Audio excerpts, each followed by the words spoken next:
Yeah, hey guys, Paul here, Resinzwood Tables, and just been doing the 3D layer, the last 3D layer I think on Shayne's table.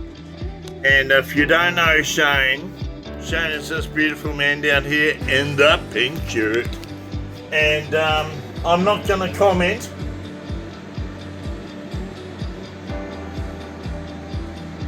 That says it all. Look, let's take the good. I'm gonna take him from behind.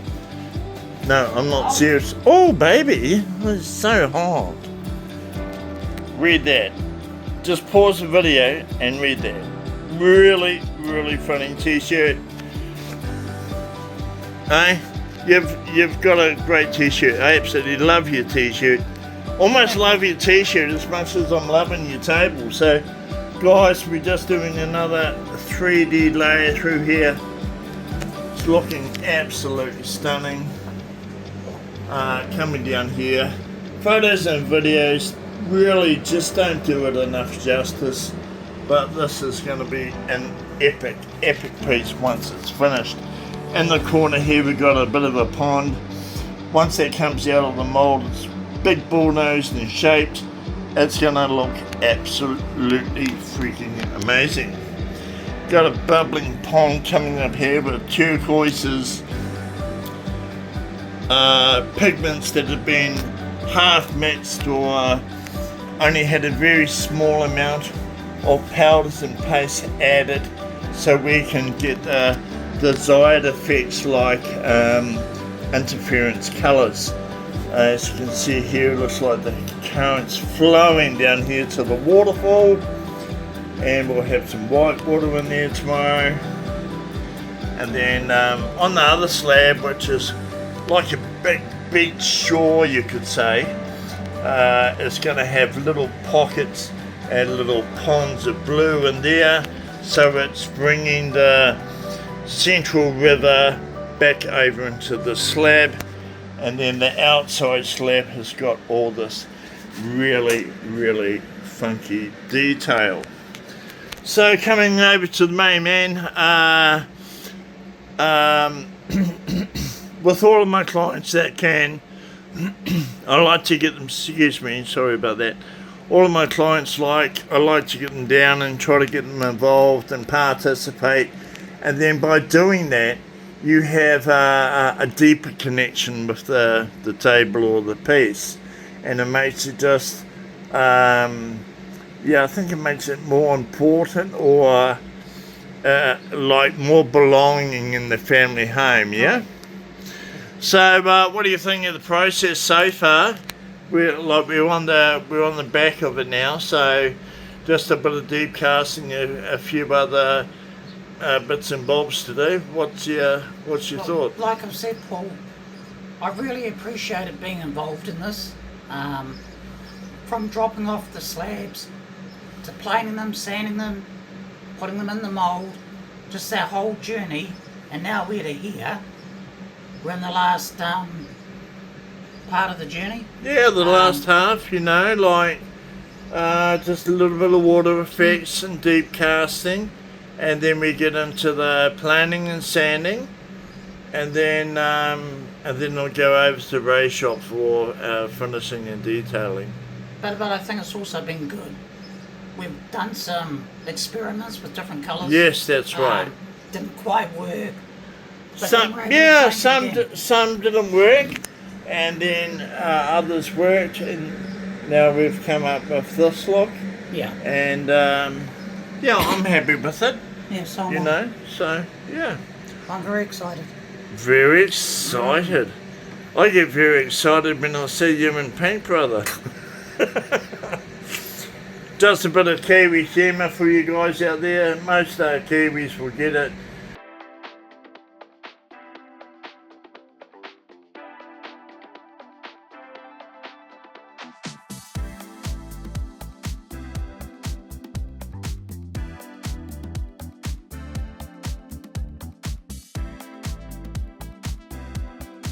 Righty-o, Shayne, so I got the word.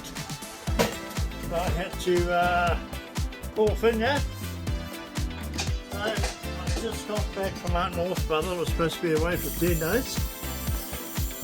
Oh, but somebody told me I should really get back, and well, lucky I did. So, had a chat to Sam, and now we are going for it.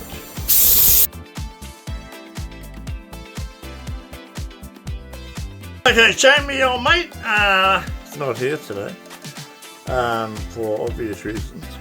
I am just going to carry on. I've sanded it all off, mate. I have gone hard. I have gone hard in my purple shirt today. And we've got all that rubbish sanded off. Now I'm going to give it a very quick coat of Ultra Fast. And I'm going to crank this baby up to about 35-40 degrees in here tonight. Yeah, really sorry to hear about what's going on, brother, but I will make sure it's perfect. And yeah, lots of love to the family and take care. Hey Shane, this is your table, brother, and I have worked very hard today. I just got home, like, when did we get home? Yesterday. Yeah, got home yesterday. I drove, brother, for 30 hours. I am not joking. I was awake 30 hours. Racing home to do your table. Anyway, I've sanded it all back now. And I am just about to do the first of many top coat pours. And I'm going to crank this baby of a room up so hot. Just so hot. So hot like me, actually. A little bit like you. You're pretty hot. You're pretty hot in those pink shorts, bro. I mean, like, yeah. I'm looking forward to seeing you in those pink shorts again. Rightio. We've got Ollie from Hollywood here and his lovely wife in my favourite coloured sweatshirt. He's not talking at the moment. He's bored. Oh, she's bored. She'll come here and get sticky with Paul if she wants. So you just move that around with your fingers, will you? Yes, I like to use my finger.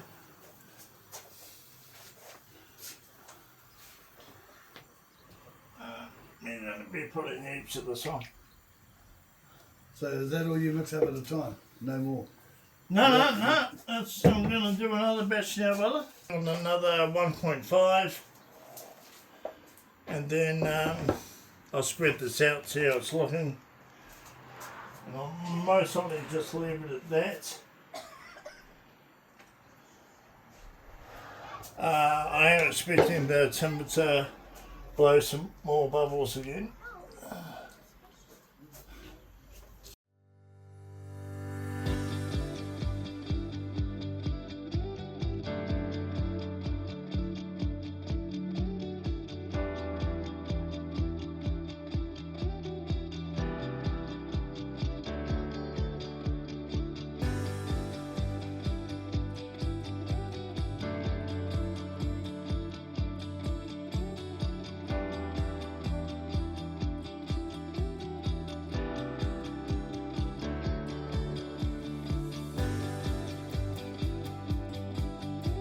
I'll tell you, if any timber is going to give you a hard time, it's flaming macrocapa, right? I mean, every time that blows bubbles flying past it, I'll tell you. I mean, honestly, I don't even think Michael Jackson blew bubbles as bad as this, mate. Anyway, cracking on. Enough of the Michael Jackson jokes. Poor bastard. Anyway, this is Shane's tale, and yeah, me old mate Shane's not very well at the moment, and I'm trying to get this done as fast as I can for him so he can see it. So,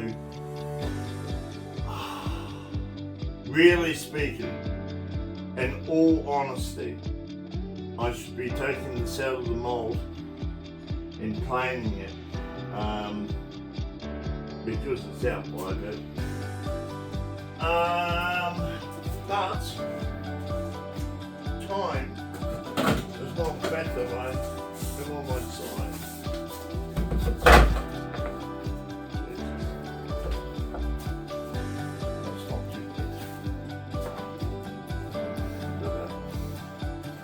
7 mil through there. You got to build it.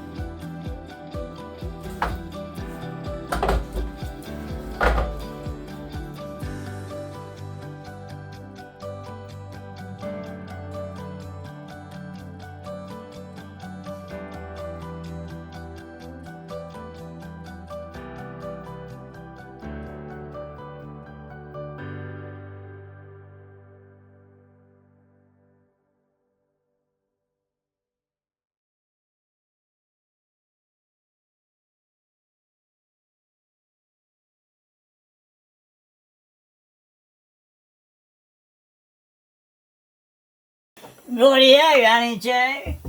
So I've taken the table outside, blowing out all the little dust holes. So what you want to do is when your table blows bubbles, take it outside, give it a sand. Unless you've got a vacuum system, it's okay to, well, it's not really okay to do it in the resin room, but we gotta do what we gotta do sometimes. Sand off your bubbles. Rag your table. Make sure you use a rag. Don't go using isopropyl, methylated spirits, acetone, or any of that sort of shit. Just stay away from it. Just a rag and an air gun. If you still have a few micro bubbles, do what I did. Cut it out with a knife. Keep sanding. And like I could just go over this and put some resin there, and resin there, but the table needs to be built up anyway. So I'm just going to throw some more resin on it. I'll tell you, I have put so much resin on this, darling. But never mind, it is what it is. It'll be a great investment. All our tables are, because we just take everything to the extreme, yeah. We don't muck around with it. Anyway, cracking on. Let's get some ultra fast onto this. I'm going to be using Resinzwood ultra fast. And for those of you that don't know what ultra fast is, it is one of the best tabletop resins you can find. That's part A. Part A. We do 3 litre kits and 6 litre kits. Oh, dearie me. And this stuff will go off in 4 hours. So 4 hours, it's touch dry. 12 to 24 hours, that's rock hard. You can sand it and repeat the process if you have a bubble issue. Ultra fast resin is designed to be poured up to 5mm deep. However, if you're going to do a special project and you want an exotherm box, just take half a litre of this, half a litre of part B, a litre of part A, stick it in the microwave for about a minute. Once it gets up to about 160 degrees, make sure you got a mask on. Once it gets up to about 160 degrees, this darling's absolutely smoking.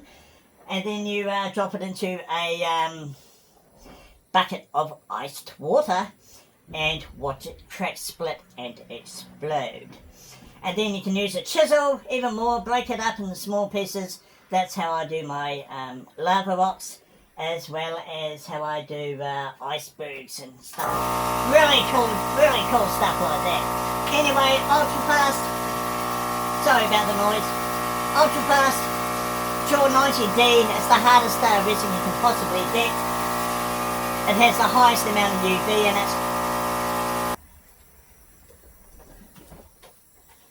in it. Ultra fast Resinzwood, it's New Zealand developed. It is the highest possible rating we can have with UV additives in it to protect your table. Now, it has a rating of D90, short D90 for hardness, which on the hardness scale is the hardest you can possibly get, but that applies once it is fully cured. That could be up to a month or 6 weeks, maybe a bit longer. We generally hold on to our tables for about a month and bake them in our kiln before we release them. Once you put this coat over the top, you should have to do nothing, absolutely nothing. It should be dead perfect.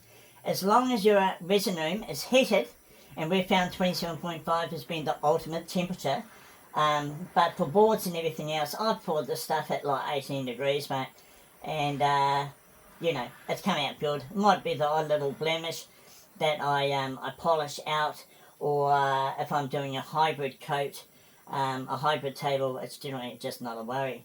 Anyway, guys, if you want any more information, you can contact me on 021 966 387 between 8 a.m. and 11 p.m. 7 days a week.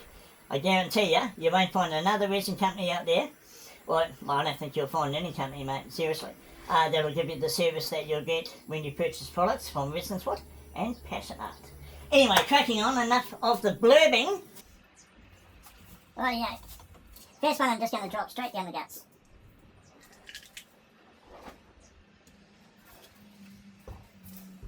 Straight down the guts, bro. Okay. I'm supposed to put my gloves on, but I haven't done that because I'm a very bad boy. Oh, dearie me. I'll tell you.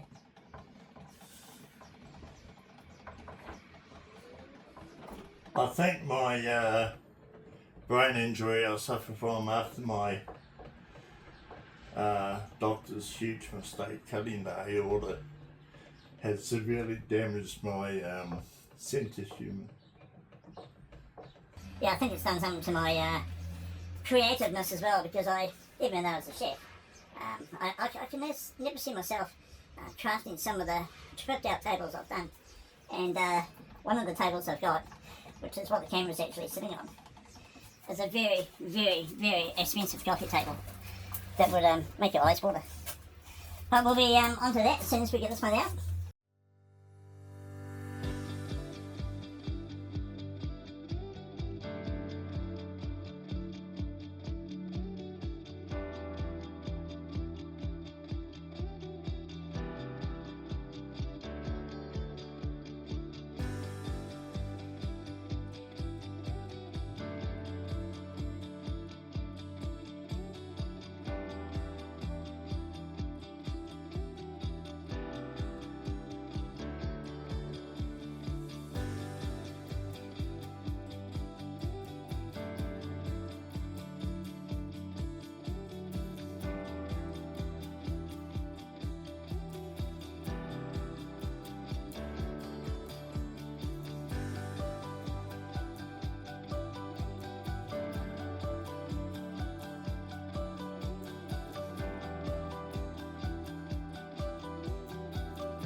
Yeah, when we were showing yourself and testing all the resins and colours, Yeah.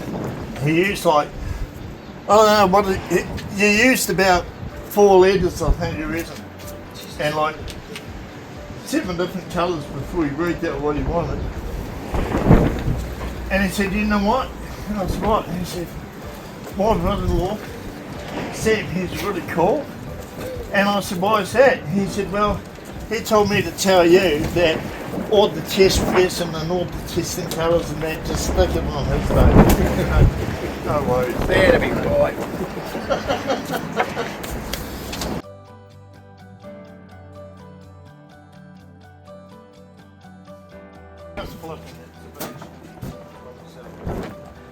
Okay, Cool. I'll mask up. So you don't need any longer?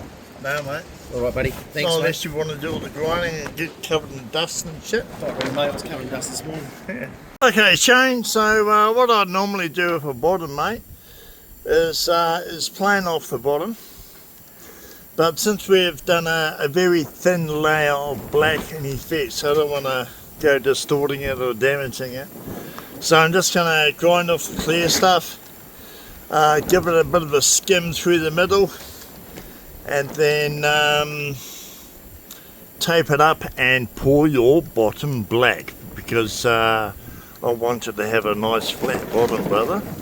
So anyway, this is the worst part of making tables, and I am just about to get into it.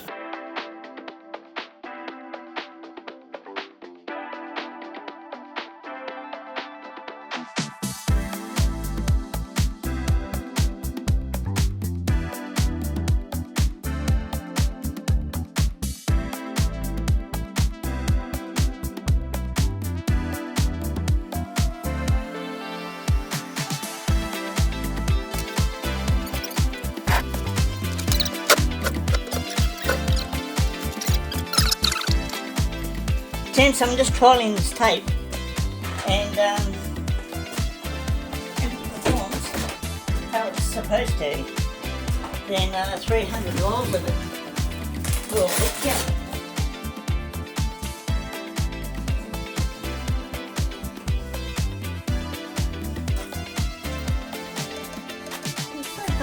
Stickability.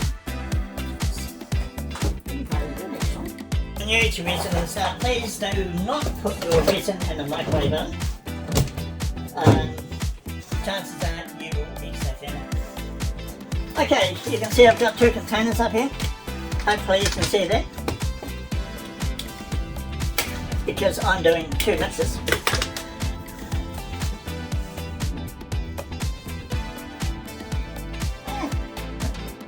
So go for 500. Yeah, 518. We'll just, you want to be as accurate as possible here. Not so much when you're doing like a mid layer like I'm doing, or the bottom of your table. You can muck it up a bit, that's cool. And then we'll do 500 another. That'll bring us up to 1,000 I guess.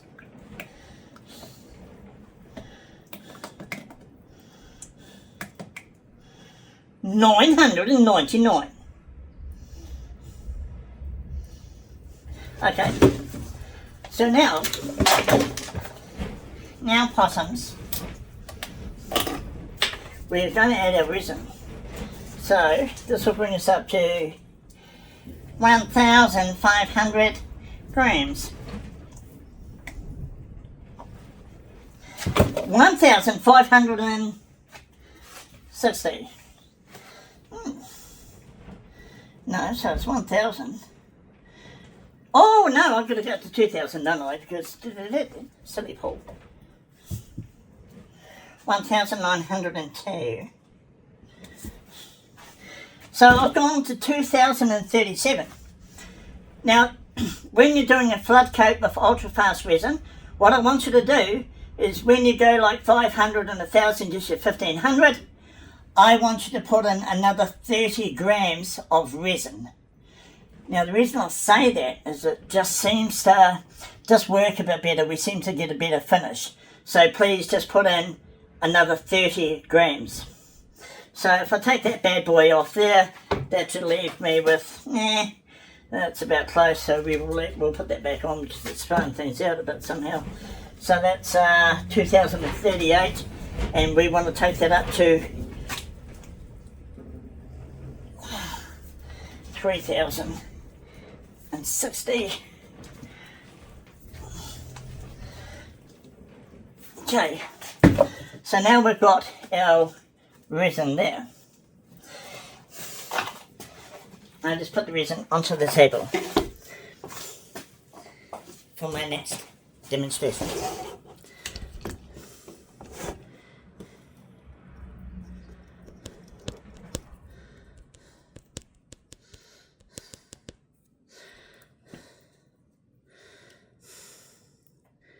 Okay, now that we've got our resin like that, we want to give it a good stir, and another good practice to do is to use the 2-pot method. Very important, especially in final coats, to use the 2-pot method. So what we do is we mix up our resin. Now once your resin gets to around 30 Celsius, baby, you have to work fast, or this stuff's going to have you. And trust me, it'll have you. So you can go by the length of this video of how long I spend mixing and doing all that cool stuff. So, first lesson, always put, no matter what type of resin you're using, I don't care what any of these muppets on the internet say, there's a lot of muppets out there, they just tell porkies. Always put your hardener, part B, in first. Always do that. The reason for that is part B will line the outside of the container. Now, I'm sure many of you have mixed up resin and you've scraped out every last drop and then said to yourself, why have I got these soft spots or just plain uncured resin in my finished look. And the reason for that is that not all the components of part A have come into contact with part B. You'll scrape the outside of the container and you'll scrape all that raw resin off and put it into the table, so it's not mixed with any hardener agent. So by putting the B on the outside, and as well as that, putting a little bit extra part A in when you do your mixing. Oh my God, I've got dust in my eyes. Oh, I've got a piece of fog glass in my eyes, poos. I don't like dust in my eyes.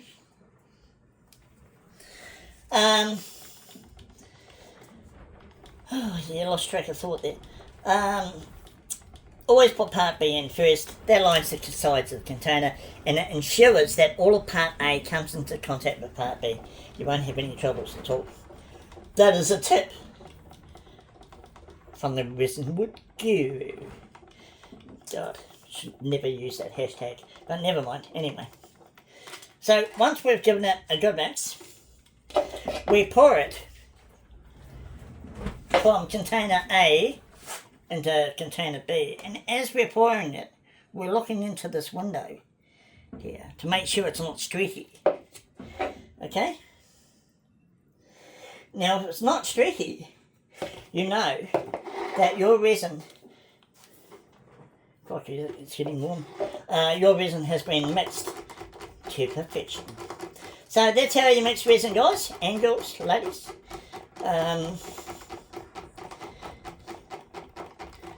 A pro tip. Rightio, this is starting to get pretty hot. So, I need to find my additive. And I should put gloves on. I've got a sticky finger. Anyway.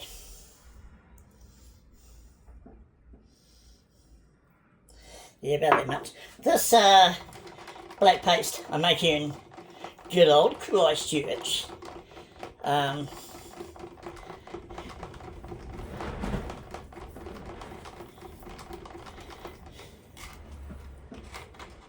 you know what I've done? Duh. Put the black into this one first, but it doesn't really matter at the end of the day. It's all coming out.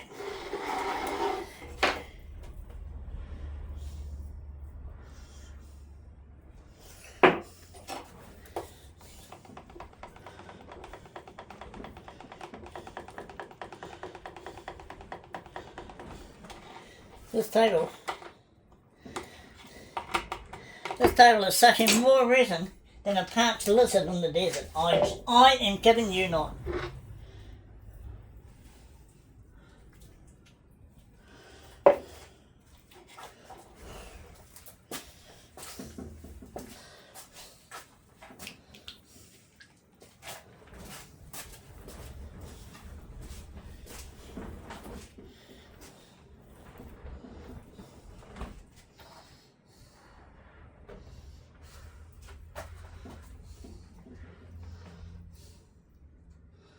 Okay guys,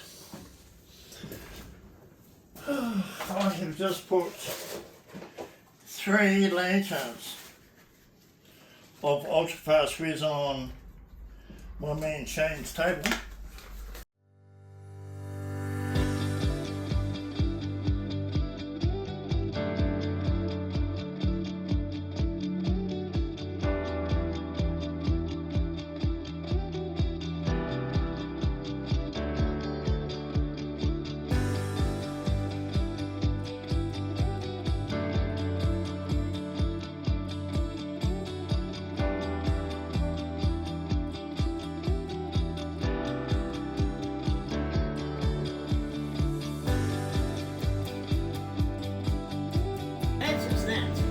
So we'll come back in about 3 hours. And I'll run some more tape around it. And then I'll give it another filler tape of about 3 litres. And then leave that to go hard. And then hopefully it will just be a light sand to get it nice and flat. And then I think I will apply Osmo Satin, or Osmo Gloss, not quite sure, over the top of the epoxy, and then buff that up. And that'll be the bottom done.